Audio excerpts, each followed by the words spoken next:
Hello, everybody, and welcome to this week's edition of All Things Conservative. We actually have a new edition this week. Laura Peterson, and then everyone else is here. Connor, Job, me, your host, Dalton Walker. Tyler is not here. Tyler's at home saying hello to his mom. So, fun times. And we have a guest speaker from Colorado on the is it Skype? Is he on Skype? Via Skype. Via Skype, and that is Tony. We will not share his last name for privacy purposes, but say hello, Tony. What's going on, guys? How you doing? All right, there it is. All right, so this week's topic is political correctness. It's a very broad topic, and I expect that we have a lot of tangents because we go on a lot of tangents on this show. So let's keep it down to a minimum on the profanity and stuff because it's probably going to get a little heated tonight.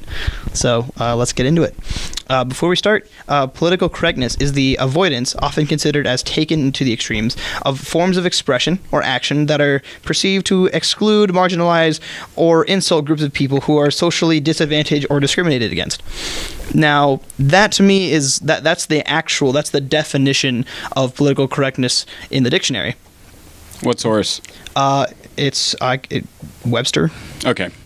I got mine from Merriam-Webster, and I got a completely different thing. Did you? Well, then let's. Mine. What I got was. This is what's up? This is just what Google gives me. Hold on.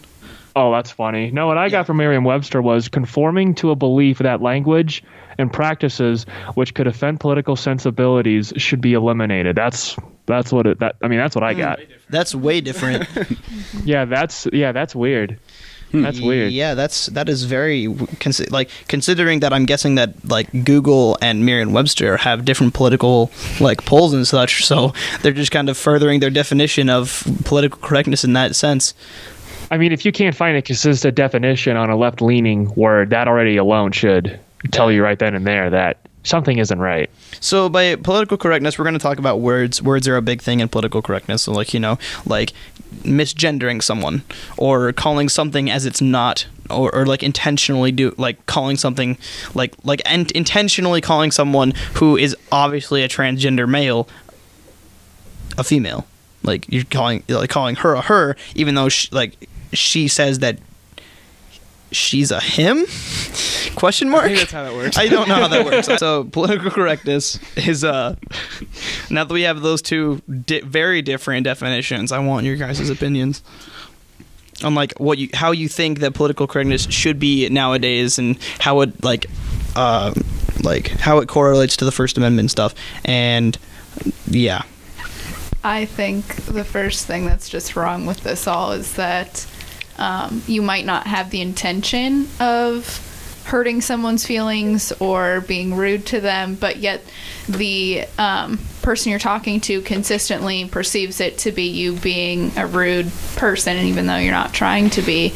And I think that's a big problem with the left is that you're really not getting your point across effectively because they are choosing to hear you as being belligerent, as being rude, as being inconsiderate, even though that is not your intention at all. Mm-hmm. Connor, Job? Yeah, my opinion is if it's the correct answer, regardless of how it makes people feel, you should say it.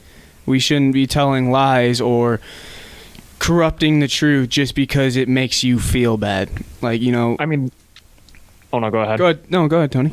I was just going to say that what you just said ties into the good old Ben Shapiro meme of facts don't care about your feelings. Exactly. 100%. And I think what's interesting is the claim that I initially had for this was that political correctness, or the idea of being politically correct actually goes against free speech, because you can't tell me that, hey, listen, you need to conform, whatever it is that you want to say and whatever it is that you want to do to be politically correct. You can't tell me, hey, listen, you need to conform what it is that you want to say, which that in of itself basically means that, hey, listen, you need to change what it is that you want to say in order to be right, and then turn around and say, yeah, what? Or that you just can't say it at all. Yeah, exactly. Yeah, exactly. You can't turn around and say, hey, listen, you need to change how you want to say what you want to say. But then also say, oh, no, hey, listen, you can say whatever it is that you want to say. That's not how free speech works. No, that's at least from my understanding. That's completely true. And in our political science class, we've been really talking about what free speech is and how we go about it, and the fact that free speech, the freedom of press, religion, assembly, petition, and religion are all fundamental rights of Americans, and that well, you cannot take those things away from people without hurting democracy as a whole. Right. And that, no, I agree with that. Yeah. So taking away or not allowing someone to not say something on the basis of a social aspect, not from a legal aspect, from a entirely social one, where you get to choose what you want to say, and then other people will judge you for it, and that being not free speech. Like, if someone's like judging you and not allowing you to do something because of what you said or the way you want to express an idea, that's very, very off in my opinion. I mean, everything that you say and everything that you do in some way or another is going to have some kind of ramification depending on what it is that you're saying in the topic. But at the same time, that, in my opinion, that shouldn't get in the way of stopping you from saying whatever it is that you want to say. Mm-hmm. I'll hear you guys' thoughts. Well, I think Tony kind of nailed the spot for me when it comes at, and, you know, as I personally found it nice to know that we were talking about the First Amendment beforehand, because I think it kind of, you know, this is kind of a tangent, but we were talking about when there's a certain limit to that First Amendment, and then Justin, our guest speaker, was talking about how it can infringe if that infringes the rights from others to have free of speech, if I'm wording that correctly. But, yeah, we understand. But, and I feel like this actually makes a great example of that, because, well, first off, I want to say that was really interesting to even show that we have to do a lot of research into our work, because when we were describing the definition of political correctness, the one from the two of those sources were completely different. And we have to be very careful of what's considered a reliable, unbiased source that's able to describe what it actually is and what's actually going on with the world. And yeah, so and you know, I almost want to say political correctness can I almost want to say it could be infringing on your rights and your freedom of speech, because for you to say and for you to judge any of us on how we want to, you know, identify people based off their pronouns and go off from our beliefs. I mean, I'm a Christian myself, so, you know, when you infringe on my beliefs that I believe that these things are wrong, and you're telling me, no, I need to accept this because I should, and it's respectful, and even though I don't find that respectful, I think that's essentially infringing the rights of the First Amendment. So. Yeah, like also we have to, like, obviously in politics now you have to like you have to take into account people's feelings, which to me is just like, excuse my French, but it's like, I really take to, like, what Ben Shapiro says to heart. Like, facts do not care about your feelings. If something is true, then I'm gonna say it, and it's gonna be right. I'm not going to be like, oh, I'm sorry that the facts hurt your feelings. It's like, oh, I'm going to go ahead and change this statistic because you don't like what it says.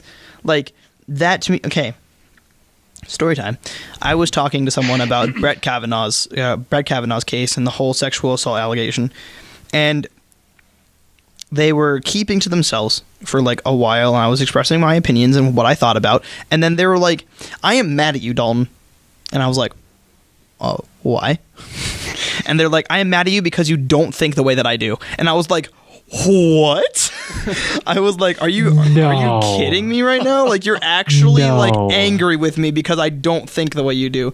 And she's like, yeah, I'm very upset because you don't think that Brett Kavanaugh committed sexual assault.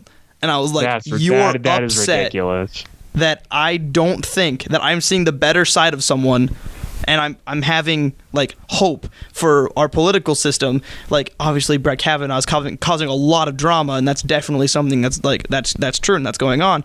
But Yeah, I don't think that he committed sexual assault. All of from what I've seen, at least, is that I don't think that at that time there would have been any like reason to. There was no reason in his life to do it. He might have had like too much to drink one night, but his definition of sexual assault and her a definition of sexual assault could be completely different. Like, I think. But that. Oh no, go ahead.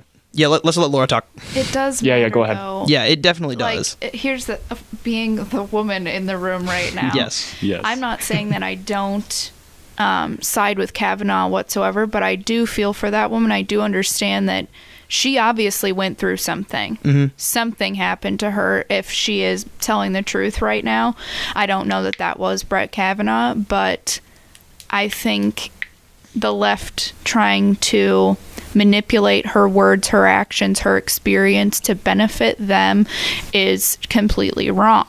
Mm-hmm. I just think political correctness hinders good civil conversation. You and I can have a disagreement about something, but I'm not going to bash your views. I'm not going to say you're a stupid liberal, nothing like that, because you can still be polite and get your point across. Ben Shapiro says, what he'll say about facts and feelings and whatnot, but I still believe at the end of the day that you still have to be a polite, civil human being. Indeed. Even if you have facts and statistics to back up your points, you still need to present those facts and statistics in a way that isn't harmful or belittling or contemptuous towards others. Yeah, exactly. That is our whole thing here. I And agree. the name of our group chat that we have for all of the people that we have in our little group is Respectable Conservatives. Mm-hmm. And that to me in politics, I am a conservative person, but I am a gentleman first and foremost.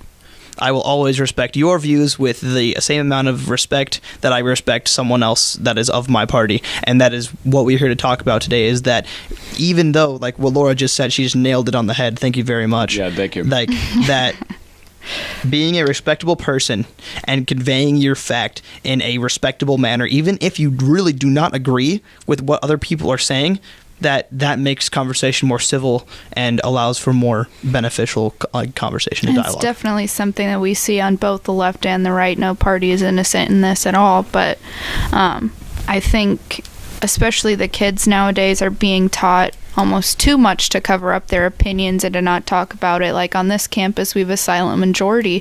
We live in the 4th district, which is the most conservative district in Iowa, and we do not see that kind of a turnout here at Buena Vista. But I think that kids elsewhere, I'm from Minnesota, which is a very hardcore Democratic state, very difficult to live in, but I think kids are being taught either you cover up your words too much or you just say whatever you want to say and you don't have a filter whatsoever. There has got to be an in-between. There's got to be equilibrium. So, yeah, I want to add to that real quick because I completely agree. I think I think a lot of people misunderstand Republicans or the Republican Party and conservatives when we start saying that, we don't care about your feelings or facts, don't care about your feelings, stuff like that. I think it kind of just comes off as a little ignorant because you have to, like she said, you have to find an equilibrium because you have to find a certain extent on where you draw the line where you should care about something in a certain situation. I mean, obviously, if we're all going to be ignorant about, the Kavanaugh situation and just say, well, this just happened 30 years ago, or like, who cares? Like, we're moved on from now. Obviously, there's a lot of people that do care. Yeah. And as respectable people, we have to acknowledge that people do care. Yeah. And we just had to be, again, gentlemen and I don't know, the lady. Just lady. Just being gentleman, why are you being gentleman and lady correct right now? I'm sorry. What are you doing? I was gonna say gentle lady, and I'm like, that doesn't sound right. No. no. But I think what Oh, hold on. I have one thing to say go ahead. that ties into Job's thing, is that we may say that facts don't care about your feelings, but in the end of the day, we do. Like, the facts don't, but we as human beings are naturally empathetic. Like, we will show empathy. If you're sad, we're gonna be like, "Aw, I'm sad that you're sad," and like, we're obviously gonna show empathy. But like you, I think that's but I think that's a double-edged sword because on one end, what was it, Dalton, right? Yes. Yeah, sorry, I'm bad with names. It's all good. But I think Dalton, on one end, you've got, like you said, you've got people that are empathetic, and to your point, we as humans by nature are empathetic. But then you've got also plenty of people who know that humans by nature are empathetic and actually use that as an exploit. And Exactly. there's plenty of times that people do this. I mean, I probably could give an example. Can I? Am I supposed to? If you want to. Just don't use names and such. Oh, sweet. Okay. I think for me, one time that human empathy was actually just straight up exploited was when do you guys remember that whole Duke case? The whole Duke case, when the one gal accused like 4 or 5 guys of like rape or sexual assault, and then she was just making up the entire story. Do you guys remember that whole thing? I have slight recollection of it, but I don't remember the entire the details of it. This is new to me. I haven't heard of it. Wait, seriously? You've never heard of it? I don't think I did. Yeah, no.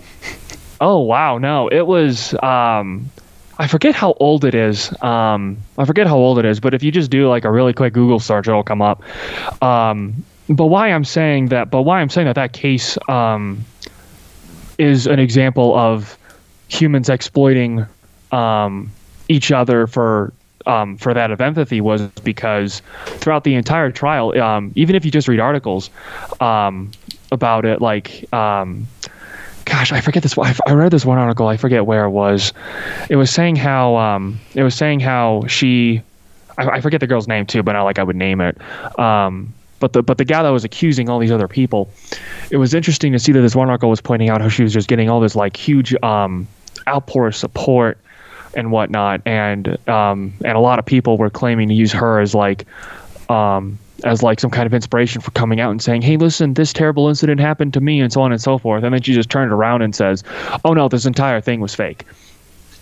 And do you guys kind of understand where I'm getting at here? Yeah. Using political avenues to exploit and get like support for yourself. Like obviously we do need more women to come out when like they've been sexually assaulted or raped, because that's a huge problem, and that very much needs to get fixed. But like using political avenues for gain or for distraction or something like that, like with the Brett Kavanaugh case, like some right-leaning individuals were like, they saved her for last, they've known about her for a while, it was just political strategy. Like, yeah, of course it was political strategy, because the Republicans did it too last year when they denied the Democratic nominee for the Supreme Court, because they wouldn't have a trial. Like, so they're doing the exact same thing to Brett Kavanaugh that happened a year ago.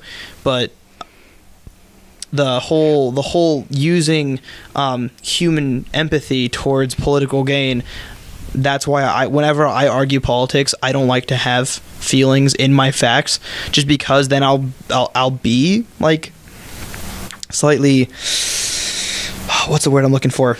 Neutral, like off tilted or something like neutral, and I won't feel the way that I like that I feel the way that I want to tell my facts, and I'll be politically exploited and such. So arguing with emotion is a really dangerous game. It's high risk, high reward, definitely. Yeah, because and on top of that, you shift your focus from having a civil, well thought out conversation to hey, listen, I'm hurt because XYZ ABC and you need to feel sorry for me. And that in of itself changes the entire dynamic of the conversation to the point where the conversation just falls apart and there's nothing worth talking about anymore. It goes from a civil conversation to who can get the most pity party and who can win. Oh, absolutely. Oh, absolutely. 100%. Yeah, I'd love to just make a point about the Kavanaugh case as well, is that bad women and what we were talking about before with women that perhaps fake sexual assaults to get attention, and yes, that has happened. It's not every woman who claims to be sexually assaulted is actually sexually assaulted. Like, I don't know if you guys recall, 2 years ago, members of the University of Minnesota football team were accused of sexually assaulting and like gang raping this woman, and it turns out she named like 15 people that were involved in this, and it turns out like only 2 of them actually were. She just made up the names of everyone else on the team because she wanted to kind of take advantage of that platform that she was on. But that leads me to the fact that bad women are making it hard for these good women who actually have had terrible experiences. It makes it so much harder for them to come forward because now we're just seeing fake stories, real stories. What do we believe? We're not entirely sure. And I don't have to believe her if I don't want to. If I don't see that, if there are no corroborations with that story. And unfortunately, I don't believe her. And in this country, you are innocent until you are proven guilty. That is a fact. And right now, I did watch, before this, the Daily Wire, obviously, Ben Shapiro, but he was talking about the Kavanaugh case and saying that kind of the new hot button word is rape. It used to be racist. You're a racist, you're a racist, you're a racist. Now you're a rapist. Yep. That is the new hot button word if you want to get someone's attention. And the thing is that people are confusing what Ms. Ford's testimony was talking about. She was talking about sexual assault. She's not talking about rape. Nowhere in that testimony did she say, he raped me. Nope. That's not happening, but yet you see news headlines and all these kind of things saying that he is a rapist. So it's really disheartening to hear that other women who have had terrible experiences, that this is being ruined by a fake experience. Not that her experience was fake or that didn't happen, but other women faking that who are in prison now. But you get what I mean. Yeah. I have seen media sites use both terms. I've never really seen major news outlets only say rapist or only say sexual assault. I've seen them use both. So yeah, I find it interesting how I find it interesting if Laura, if I'm understanding you correctly, that you're saying that news media sites are mainly using the word rapist and not sexual assault. If I understood you correctly, I've seen that multiple times, and I think that could also be coming in from those other accusers that said, Kavanaugh's a gang rapist and whatnot. But you also have to think about the main accuser who is testifying in front of the committee did not claim that he was a racist at all. She told it like it was. So fun fact, actually 25 minutes ago, the Supreme Court nomination, they started voting. And we don't have we don't have a thing yet. We don't have what happened or a decision. A decision. Thank you. I can't think of words. But we don't. English is so hard. On Friday they voted 51-49, which is what the Senate is. It's 51 conservative-leaning people, so 51 Republicans and 49 Democrats. It's so close right now, and people I've seen people that have been like, so the Senate's close, so the House of Representatives has to be close too. That's not necessarily No. I'm not sure what the exact vote is, but the Republican Party has a lot more. Actually, we can watch live right now. It is live, like the voting side is live right now, and yeah, I looked up Brett Kavanaugh and I looked at Brett Kavanaugh's story, and then it was like Brett Kavanaugh is perpetuating rape culture, and Brett Kavanaugh raped this woman, and then I'm just like making it solid that what she said is completely true. Like, this is Fox, CNN, and then all these other things. See, Fox used sexual assault allegations. New York Times, take a guess. So rape. I'd say rape. It's interesting. But yeah, so 17 minutes ago, Senate votes on confirmation of Brett Kavanaugh. So we'll know within the next 3 hours if he's and I put did on. hear on NBC, because I like to have a little dabble in both sides there, but they did come out with an article saying that they do believe he is going to be confirmed. So, Yeah. I mean, that obviously absolutely. hasn't happened yet, but we can all cross our fingers. And I do think it's interesting that the person next in line, if he does not get confirmed, the woman behind him, kind of in the just in case box, is way more conservative than he is. If Way anything, Democrats should be saying, hold the phone, let's confirm him immediately, because the woman behind him is the most conservative threat to Roe v. Wade that could possibly come out of this. Well, it was kind of like when Really? Trump. I've never heard that. Because people were trying to impeach Pence. Well, look who you got behind him. You got Pence, who's a very hardcore Christian who does not like abortion anyway. Like they just like, let's get this guy out of here, and then they don't think about the person behind him, and it's like he's way. Well, more. I just looked up Brett Kavanaugh's his academic history, and he graduated from Yale College, cum laude with a degree in American history. Hey, look at that! There's me right there. I'm a history major, history political science. He went to Yale Law School. And so he graduated very, very, very well in his class, and he has 2 children and a spouse. So this man has lived a very good life. Like I don't know how long he's been a judge for, but it's been a while. He was born in 1965. He's 53 years old. He's been a judge for a good long time. Yeah. And Weren't because we he supposed has to be had talking- several different judgeships. Did you all watch the Kavanaugh hearing? I have not. Nope, I didn't. Because they did go through all of his background and whatnot, but the fact that he has gone through 6 FBI investigations does tell you something about his resume and what's on it. So you don't need an FBI investigation unless you're a terrible criminal or you're trying to get a really high paying job. So, Which I think that's just another liberal buzzword just to generate more drama and just to waste more people's time on caring about what word? something. Which word? FBI investigation. That's 2 words, or technically 5. Never mind. Even when you get a gun, you get what I'm go saying. through an FBI background check. Yeah. So FBI, that's just the high. They have all the data. If you go to a police station, they're only going to have so much. So the FBI has everything accumulated on you possible. and I take back it's 7 now, not 6. I just completed the 7th one and found no other evidence. So Interesting.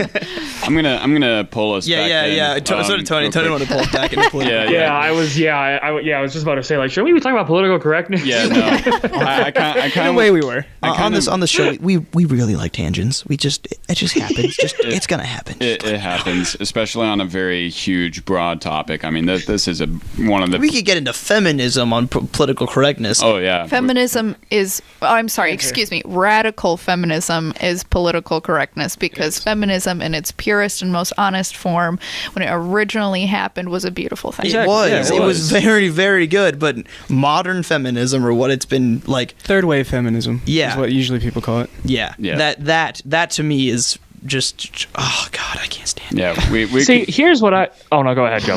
So I was gonna kind of pull off what Laura said a while back about the whole rape issue, because we also watched a video from Steven Crowder recently on how rape culture is a myth, and there's something that was a that good video. I want to just bring up that Steven Crowder just nailed on the spot, and I think this is what makes things really difficult when it comes to the situation of rape and its political correctness.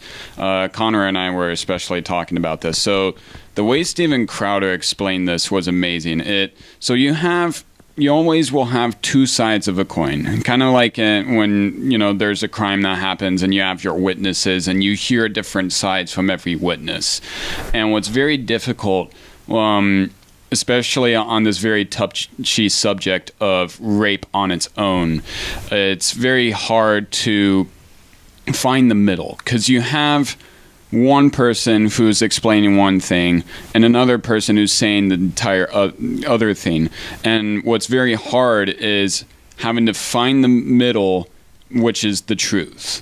Finding the truth to whether this whole thing is just a lie or true. And kind of like what Laura was saying earlier, I think it's very easy to, it's the new, finger pointing, critique that, or strategy that people use, that people can just call it rape whenever, and it's harder for us to find the truth, whether it is true or not. And then furthermore, those who actually have been raped, it's harder for them to come out to themselves and bring that to justice, when now you have to find all this evidence, or you have to gather all this evidence, and it's so hard to trust what they say now, because it's so easily used as a word of its own, and easily used to just blame people, Mm-hmm.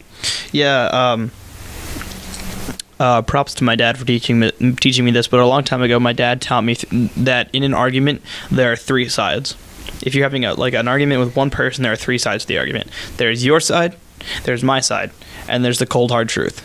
Mm-hmm. And the cold hard truth may not even be one of your guys' sides, but it is the thing that it is. And so, being truthful now in American democratic life.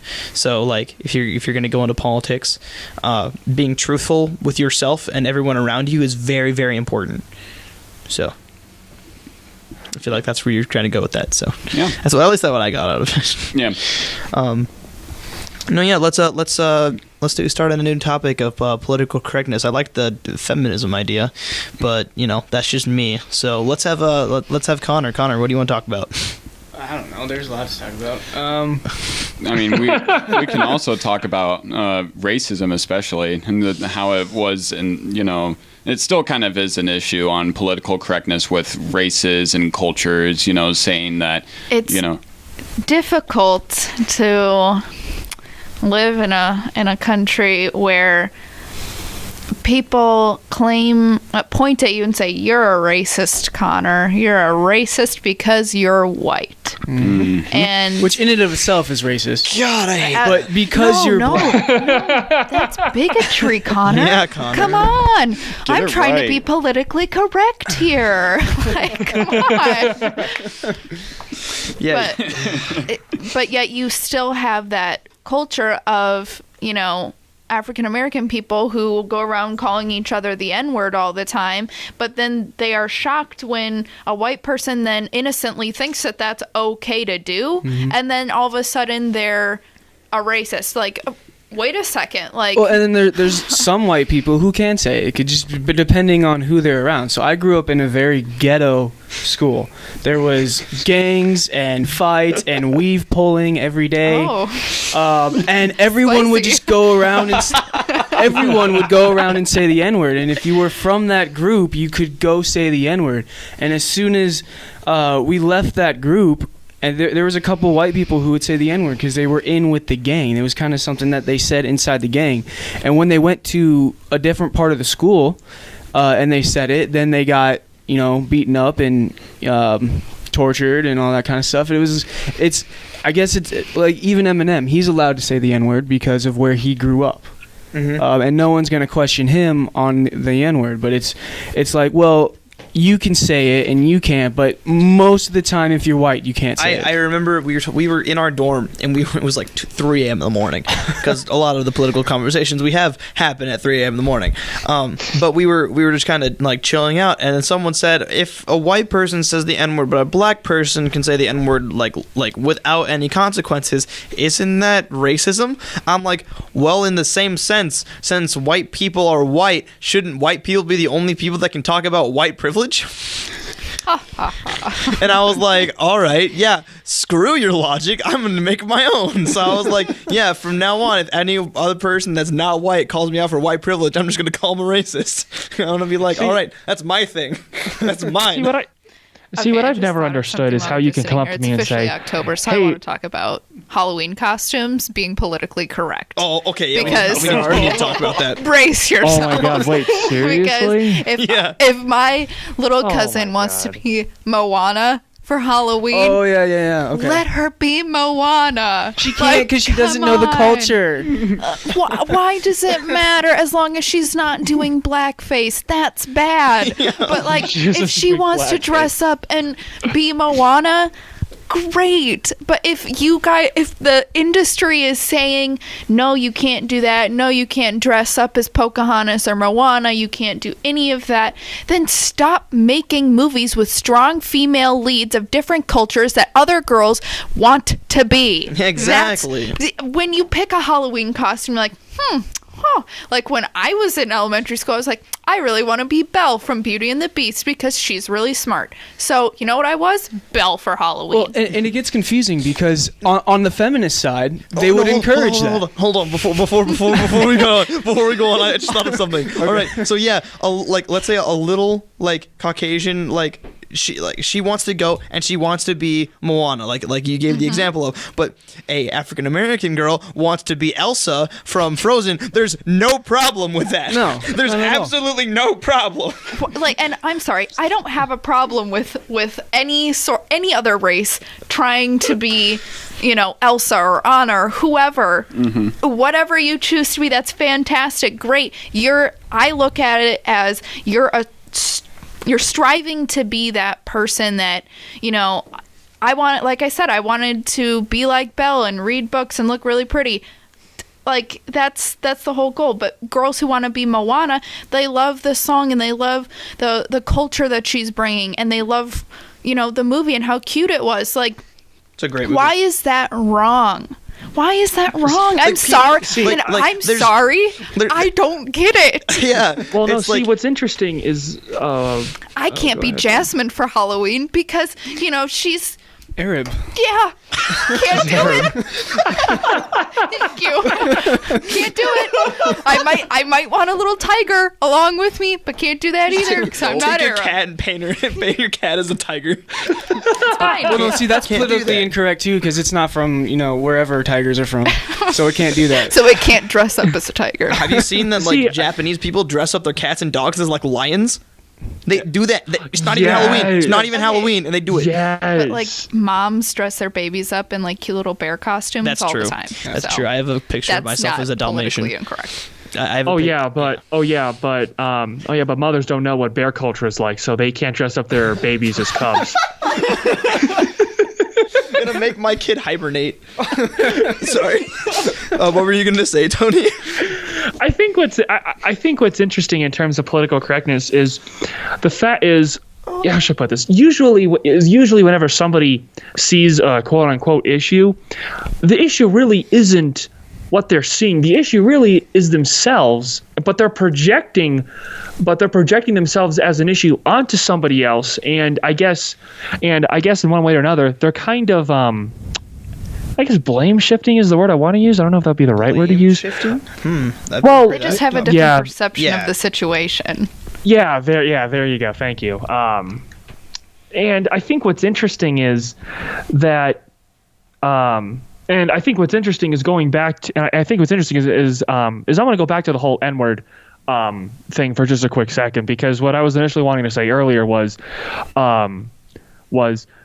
how should I put this? There was a quote that a YouTuber that I watch, his name is iDubbbz. I'm not sure if you guys have ever heard of him or not. But there was a quote, but there was a quote that iDubbbz said that I really think would be applicable to the whole N-word usage situation, and that is either all of it is okay or none of it is okay. You can't tell me, hey, listen, the N-word is perfectly usable in this, and this situation, but not in that, or this situation. Either the N-word is usable in every single situation, or it's usable in no situation. Or it's as usable as any other word. Earlier. I thoroughly I like that a lot, actually. That's very true. Like, that makes a lot of sense. Because I don't think that they quite realize, when I say they, I mean people of another race, realize that when they use it with each other, I think they perceive when a white person uses it that it's for like harmful, use of the language. And sometimes that is the case. I'm not denying that. But I also think that part of it could just be innocence. Perhaps when you first use that word, discover it's a thing, like you just use it because you heard it and you thought that it was okay. It's like when you drop the F-bomb when you're like 10 and then your parents are like, what was that? Yeah, that definitely happened. And then you learn that you don't say it unless it's a special occasion. Like I remember flipping my mom off when I was like 10 and I had no idea what it meant. Hey, Mom, I love you. Flips her off.